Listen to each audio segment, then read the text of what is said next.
ಇದ್ರ ಬಗ್ಗೆ ನಮ್ಮ ಜೊತೆಗೆ ಮಾತನಾಡೋದಕ್ಕೆ ಡಾಕ್ಟರ್ ಅಶೋಕ್ ಶೆಟ್ಟಿ ನರ ಮತ್ತು ಮನೋ ಜಾಯ್ನ್ ಆಗ್ತಿದ್ದಾರೆ. ಅಶೋಕ್ ಜಿ ನಮಸ್ತೆ, ಕಾರ್ಯಕ್ರಮಕ್ಕೆ ಸ್ವಾಗತ. ನಮಸ್ಕಾರ. ನಮಸ್ಕಾರ. ಈ ಝೋಂಬಿ ಡ್ರಗ್ ಅನ್ನೋದು ಫಾರ್ ದ ಫಸ್ಟ್ ಟೈಮ್ ನಾನು ಆ ವರ್ಡ್ ಕೇಳಿದ್ದು, ಸುದ್ದಿಯಲ್ಲಿ ಓದುವಾಗ ಇದನ್ನ ನೋಡಿದಾಗಲೇ ನಾನು ಕೂಡ ಆ ವರ್ಡ್ ಫಸ್ಟ್ ಟೈಮ್ ಕೇಳಿದ್ದು. ಸೊ ಅದರ ವಿಶೇಷತೆನ ಗಮನಿಸ್ತಿದ್ದಾಗ ನಿಂತಲ್ಲೇ ನಿಂತು ಬಿಡ್ತಾರೆ, ಕುಂತಲ್ಲೇ ಕೂತ್ ಬಿಡ್ತಾರೆ, ಗಂಟೆಗಟ್ಟಲೆ ಆದ್ರೂ ಅವ್ರಿಗೆ ಅರಿವೇ ಇರೋದಿಲ್ಲ. ಈ ರೀತಿಯಾದ ಈಗ ಬೇರೆ ಡ್ರಗ್ ತಗೊಳ್ಳೋರು ನೋಡಿದೀವಿ, ನಶೆಯಲ್ಲಿ ಹೇಗೆ ತೇಲಾಡ್ತಾರೆ, ತೂರಾಡ್ತಾರೆ ಅಂತೆಲ್ಲ ಹೇಳಿ. ಸೊ ಏನ್ ಹೇಳ್ತೀರಿ ಸರ್? ನಿಜವಾಗ್ಲೂ ನಾನು ಇಲ್ಲಿ ಮೀಡಿಯಾದ ಮುಖಾಂತರನೇ ಈ ತರ ವಿಡಿಯೋಗಳನ್ನ ಗಮನಿಸಿದ್ದೆ. ಬಟ್ ಅದರ ಸತ್ಯಾಸತ್ಯತೆ ಬಗ್ಗೆ ನನಗೂ ಅರಿವಿಲ್ಲ. ಬಟ್ ಸೋಷಿಯಲ್ ಮೀಡಿಯಾದಲ್ಲಿ ಬರುವಂತ ಎಲ್ಲ ಕಂಟೆಂಟ್ ಗಳನ್ನ, ಅದರ ಸತ್ಯಾಸತ್ಯತೆಗಳನ್ನ ವಿಮರ್ಶಿಸಬೇಕು. ಸೊ ಅದು ಓಕೆ, ಅದು ಒಂದು ಭಾಗ. ಆದ್ರೆ ಬಟ್ ನಾನು ಒಬ್ಬ ನರ ಮತ್ತೆ ಮನೋವೈದ್ಯನಾದ್ರಿಂದ ಸೊ ಯುವ ಜನತೆಗೆ, ಸಮಾಜಕ್ಕೆ ಈ ಡ್ರಗ್ಸ್ ಬಗ್ಗೆ ಅರಿವು ಮೂಡಿಸುವುದು ನನ್ನ ಜವಾಬ್ದಾರಿ ಅಂದ್ಕೊಂಡಿದ್ದೀನಿ. ಸೊ ಇಲ್ಲಿ ಬಹುಶಃ ನಾವು ಈಗ ಏನ್ ನೀವು ಝೋಂಬಿ ಡ್ರಗ್ ಬಗ್ಗೆ ಮಾತಾಡ್ತಿದ್ರಿ, ಆ ಝೋಂಬಿ ಡ್ರಗ್ ಅಂದ್ರೆ ಬಹುಶಃ ಈ ಜಾನುವಾರುಗಳಿಗೆ ಬಳಸುವಂತ ಒಂದು ಝೈಲಜಿನ್ ಅಂತ ಒಂದು ಅನರ್ಜಿಸಿಕ್, ಅಂದ್ರೆ ನೋವು ನಿವಾರಕ ಅಂತ ನಾವೇನ್ ಹೇಳ್ತೀವಿ, ಅಥವಾ ಪೇನ್ ಕಿಲ್ಲರ್, ಮಸಲ್ ರಿಲ್ಯಾಕ್ಸೆಂಟ್ ಅಥವಾ ಪೇನ್ ಕಿಲ್ಲರ್. ಸೊ ಅದನ್ನ ಜಾನುವಾರಲ್ಲಿ ಬಳಸಲಿಕ್ಕೆ legal, but it is illegal in human use.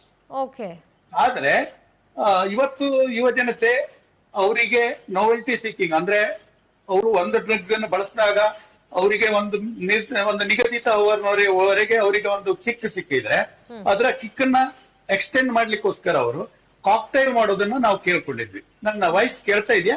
ಕೇಳ್ತಿದೆ sir, please. Hello sir, I am audible, please go ahead sir. Sir please go ahead, I am audible. ಕೇಳಿಸ್ತಿದೆ sir.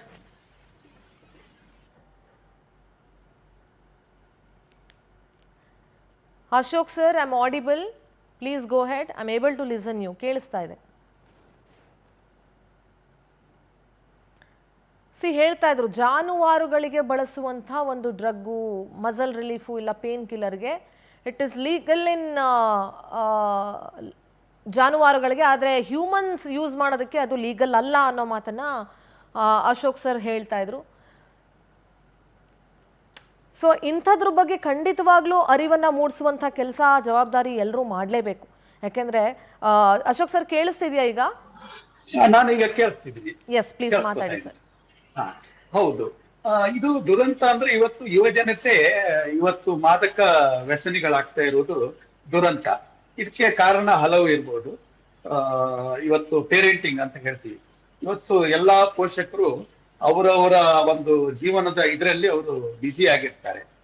Parenting ಅಂದ್ರೆ ಬಹುಶಃ ಅದನ್ನ ಇನ್ನೊಬ್ಬರಿಗೆ ಪ್ರಾಯೋಜಕತ್ವ ಅನ್ನೋದಂದ್ರೆ ಬೇರೆಯವರಿಗೆ ವಹಿಸಿಕೊಡೋದು. ನನ್ನ ಮಗಳನ್ನ ಎಷ್ಟು ಬೇಕಾದ್ರೆ, ಅಂದ್ರೆ ಚೆನ್ನಾಗಿ ಓದಿಸಿ ನಾನು ಎಷ್ಟು ಬೇಕಾದ್ರೆ ದುಡ್ಡು ನಿಮಗ್ ಕೊಡ್ತೀನಿ, ನನಗ್ ಸಮಯ ಇಲ್ಲ, ಸೊ ನಾನು ನಿಮಗೆ ಏನು ಪ್ರಾಯೋಜಕತ್ವ ಕೊಟ್ಟಂಗೆ, I am only a participator, not a what you call, ಅದರಲ್ಲಿ ನಾನು ಭಾಗವಹಿಸ್ಲಿಕ್ಕೆ ಆಗ್ತಾ ಇಲ್ಲ ಅನ್ನುವ ಒಂದು ಇದನ್ನ ಎಲ್ಲ ಮೋಸ್ಟ್ ಆಫ್ ದ ಪೇರೆಂಟ್ಸಿನ ಇವತ್ತು ಧೋರಣೆ ಆದ್ರಿಂದ ಮಕ್ಕಳು ಇವತ್ತು ಹಲವು ರೀತಿಯ ಸಮಸ್ಯೆಯನ್ನ ಅನುಭವಿಸ್ತಾ ಇದ್ದಾರೆ, ಯುವ ಜನತೆ. ಆಮೇಲೆ ಅವ್ರದ್ದು ಮಿಸ್ ಮ್ಯಾಚ್. ಪೇರೆಂಟ್ಸ್ ತನ್ನ ಜೀವನದಲ್ಲಿ ಆಗದೆ ಇರುವಂತ ಒಂದು ಕೆಲವು ಏನಿರ್ತಾರೆ ಬಯಕೆಗಳು, ತನ್ನ ಮಗ ಆಗ್ಬೇಕು, ನಾನ್ ಡಾಕ್ಟರ್ ಆಗಿಲ್ಲ, ಇಲ್ಲ ನಾನು ಇಂಜಿನಿಯರ್ ಆಗಿಲ್ಲ, ನಾನ್ CA ಆಗಿಲ್ಲ.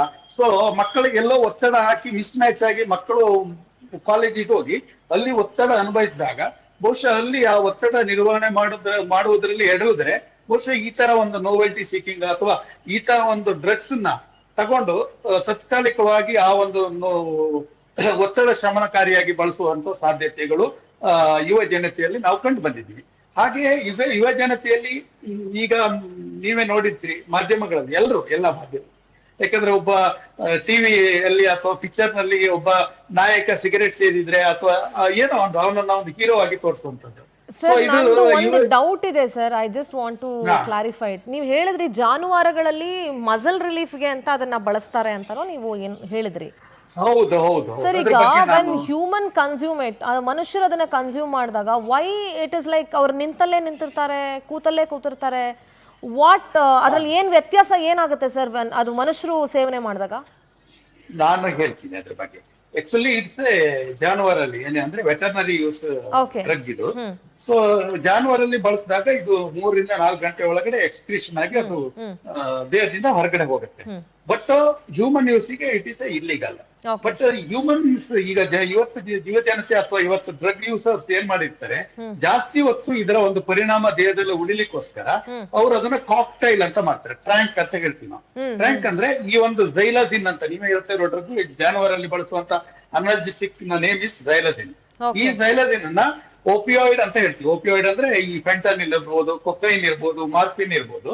ಇದು ಜೊತೆಗೆ ಇದನ್ನ ಕಾಕ್ಟೈಲ್ ಮಾಡಿದಾಗ ಇದರ ಹಾಫ್ ಲೈಫ್ ನಾನು ಜಾನುವಾರಲ್ಲಿ ಹೇಳಿದಂಗೆ 3 ರಿಂದ 4 ಗಂಟೆಗೆ ಹೋಗ್ಬಿಡುತ್ತೆ. ಬಟ್ ಈ ಓಪಿಯಾಯ್ಡ್ ಒಟ್ಟಿಗೆ ಮಿಕ್ಸ್ ಮಾಡಿದಾಗ ಅದು ಹ್ಯೂಮನ್ ನಲ್ಲಿ 20-25 ಗಂಟೆ ದೇಹದಲ್ಲಿ ಇರುವುದನ್ನ ಕಂಡಿದ್ದೀವಿ. ಅಂದ್ರೆ ಲ್ಯಾಬೊರೇಟರಿಯಲ್ಲಿ ನಾವು ನೋಡಿದ್ದೀವಿ. ಸೊ ಆವಾಗ ಅವನು ಒಂದು ಜಾಸ್ತಿ ಸಮಯ ಅವನು ಒಂದು ಟ್ರಾನ್ಸ್ ಸ್ಟೇಟ್ ಅಂದ್ರೆ ನೀವು ಕೇಳಿದಾಗ ಜೋಂಬಿ ಅಂದ್ರೆ ಒಂದು ರೀತಿ ಬ್ರೈನ್ ಡೆಡ್ ಸ್ಟೇಟಸ್. ಅಂದ್ರೆ ಮನುಷ್ಯ ಸರಿ ಇರ್ತಾನೆ, ಸಮಾಜದೊಟ್ಟಿಗೆ ಸರಿಯಾಗಿ ವ್ಯವಹರಿಸ್ತಾ ಇದ್ದವನು ಈ ಔಷಧವನ್ನ ಕನ್ಸ್ಯೂಮ್ ಮಾಡಿದಾಗ ಅವನ ಒಂದು ತಾನು ಯಾರು, ತಾನು ಎಲ್ಲಿದ್ದೀನಿ, ನಾನು ಹೇಗಿದ್ದೀನಿ, ಸೊ ಹೇಗಿರ್ಬೇಕು ಅನ್ನುವಂತ ಒಂದು ಅರಿವು ಇದರಲ್ಲಿ ಅರಿವಿನ ಒಂದು ಕಡಿತ ಆಗಿರುತ್ತೆ ಅಂತ ಹೇಳ್ಬೋದು.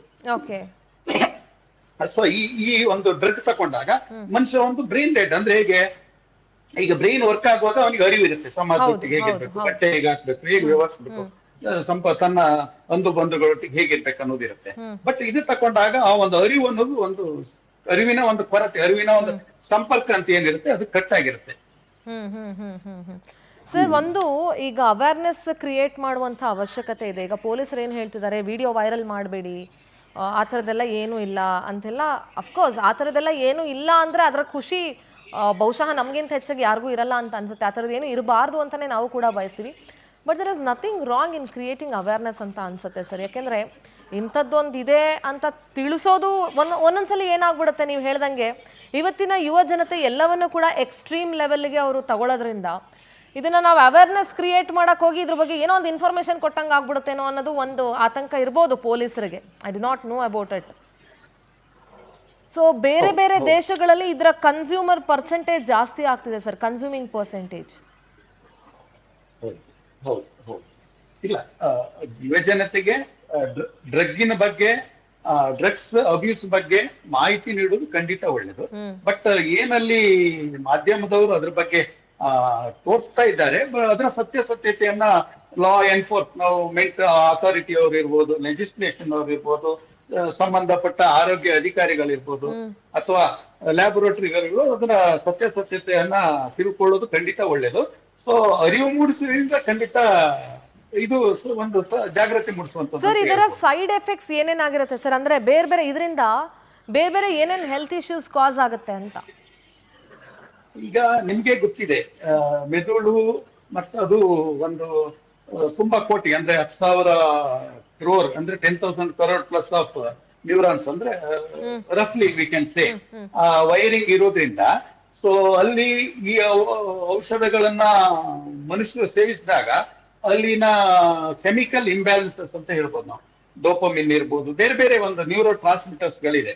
ಅವುಗಳ ಒಂದು ಅಸಮತೋಲನ ಆದಾಗ ಮನುಷ್ಯನ ಒಂದು ಏನ್ ಹೇಳ್ತಾರೆ, ಸಂವೇದನೆ ಇರ್ಬೋದು, ಅವನ ಭಾವನೆ ಇರ್ಬೋದು, ಅವನ ವರ್ತನೆ ಇರ್ಬೋದು. ಸೊ ಇವುಗಳಲ್ಲಿ ಖಂಡಿತ ಬದಲಾವಣೆಗಳು ಕಾಣ್ಕೊಳುತ್ತೆ. ಸೊ ಆವಾಗ ಅವನು ಸಮಾಜದಲ್ಲಿ ರೈಟಿಯಸ್ ವೇ ಅಂದ್ರೆ ಏನ್ ಹೇಳ್ತಾರೆ, ಯಾವ್ದು ಸರಿ ಯಾವ್ದು ತಪ್ಪು, ಯಾವ ರೀತಿ ನಾನು ಇರ್ಬೇಕೆನ್ನುವಂತ ಒಂದು ಅವನ ಜಡ್ಜ್ಮೆಂಟ್ ತಪ್ಪಾಗುತ್ತೆ. ಸೊ ಈ ಜಡ್ಜ್ಮೆಂಟ್ ತಪ್ಪಾದಾಗ ಅನಾಹುತಗಳು ನಿಮ್ಗೆ ಗೊತ್ತಿದೆಯಲ್ಲ. ಸೊ ಇದು ಮುಖ್ಯ ಅಂತ ಹೇಳ್ಬೋದು. ಓಕೆ ಸರ್, ಒಂದು ಇನ್ನೊಂದೇನಂತಂದರೆ ಈ ಝೋಂಬಿ ಬಗ್ಗೆ ನಾವು ಮಾತನಾಡುವಾಗ ಈಗ ಬೇರೆ ಬೇರೆ ಡ್ರಗ್ಗಳನ್ನು ನಾವು ತುಂಬ ಸಲ ಕೇಳಿದ್ವಿ. ಲೈಕ್ MDMA ಇರ್ಬೋದು ಅಥವಾ ಬೇರೆ ಬೇರೆ ಕೊಕೇನ್ ಬಗ್ಗೆ ಇರ್ಬೋದು, ಇದ್ರ ಬಗ್ಗೆ ಎಲ್ಲ ತುಂಬ ಸಲ ಕೇಳಿದ್ವಿ. ಬಟ್ ದಿಸ್ ಪರ್ಟಿಕ್ಯುಲರ್ ಡ್ರಗ್ ಇದೆಯಲ್ಲ, ಇದು ನೇಮ್ ಕೂಡ ಹೊಸ್ತು ಮತ್ತು ವಿದೇಶಗಳಲ್ಲಿ ಇದನ್ನು ಬಳಸ್ತಿದ್ದಾರೆ ಅನ್ನೋ ವಿಚಾರ ಕೂಡ ಕೇಳಿ ಬಂದಿರೋದ್ರಿಂದ ಜಪಾನಲ್ಲಿ ಇದರ ಸಿಗರೇಟ್ ಕೂಡ ತಯಾರು ಮಾಡಿದ್ದಾರೆ ಅಂತ ಕೇಳ್ಪಟ್ವಿ ಸರ್. ಸೊ ಅಮೇರಿಕಾನೇ ಈ ಡ್ರಗ್ ನಡೆಸ್ತಿದೆ ಅಂತ ಕೂಡ ಕೇಳ್ಪಟ್ವಿ. ಸೊ ಇದರಿಂದ ಬೇರೆ ಇನ್ಯಾವ ರೀತಿ ದುಷ್ಪರಿಣಾಮಗಳನ್ನು ಎದುರಿಸಬೇಕಾಗತ್ತೆ ಸರ್? ಅಂದರೆ ಈಗ ನೋಡಿ, ಅವನು ಯಾರೋ ಒಬ್ಬ ನಿಂತಲ್ಲೇ ನಿಂತಿದ್ದ ಅಂತ ಹೇಳಿ ಅದನ್ನು ಈ ಝೋಂಬಿಯ ಸಿಂಪ್ಟಮ್ ಅಂತ ಹೇಳಿ one of the person considered and ಅವನು ಆ ವಿಡಿಯೋನ ವೈರಲ್ ಮಾಡಿದ್ದ.